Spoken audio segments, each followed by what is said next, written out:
Hey guys, good morning. কি খবৰ আপোনালোকৰ? আশা কৰোঁ সকলো ভালে আছে। মই মানে গৰু বান্ধি দিলোঁ। গৰু বান্ধি দি ঘৰত গৈছোঁ। মানে আজি আমি ধান ৰুম আমাৰ পাছফালে। তাকে আজি দেখাম নাকি আপোনালোকক। বলক আজিৰ ভিডিঅ'টো আমি আৰম্ভ কৰোঁ। হাই গাইজ, আপোনালোকে এইফালে চাব পাৰে গছা দি আছে। মানে আমাৰ এইফালে গছা দিয়া বুলি কয়। আপোনালোকৰ ফালে কি বুলি কয় কমেণ্ট কৰি জনাবচোন।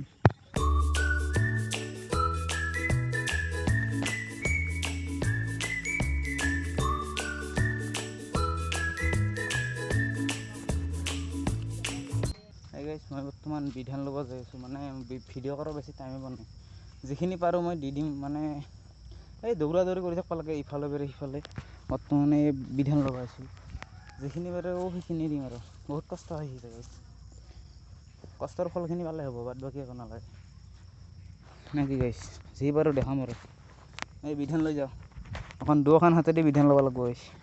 এই গাইছ পানী খাই পেলাই সেইকাৰণে পানী লৈ যাই আছোঁ। এই গাইছ ইবাৰ আৰু এই কদাল আৰু তামোল লৈ যাই আছোঁ। খালি ইপাৰ আৰু সিপাৰ খালি বাটি কৰি আছোঁ। মানে কষ্ট গাইছ, ধান খেতি কৰা কষ্ট পাইছোঁ মজা। এই গাইছ মই মেগী খাই লওঁ। গাইছ বৰষুণ 2000 years later. হাই গাইছ, মই ডাইৰেক্ট আহি গ'লোঁ আবেলি। কাৰণ মই তেতিয়া কোনো ধৰণৰ ভিডিঅ' বনাব পৰা নাই, কাৰণ মোৰ হাতত টাইমেই নাই। ইফালৰ পৰা সিফাল মানে কৰি থাকিব লাগে, দৌৰি থাকিব লাগে। সেইকাৰণে যিখিনি কি পাৰিছোঁ গাইছ দেখাইছোঁ নাকি। আজিলৈ এইখিনিয়ে নাকি গাইছ। Tata bye bye, good night.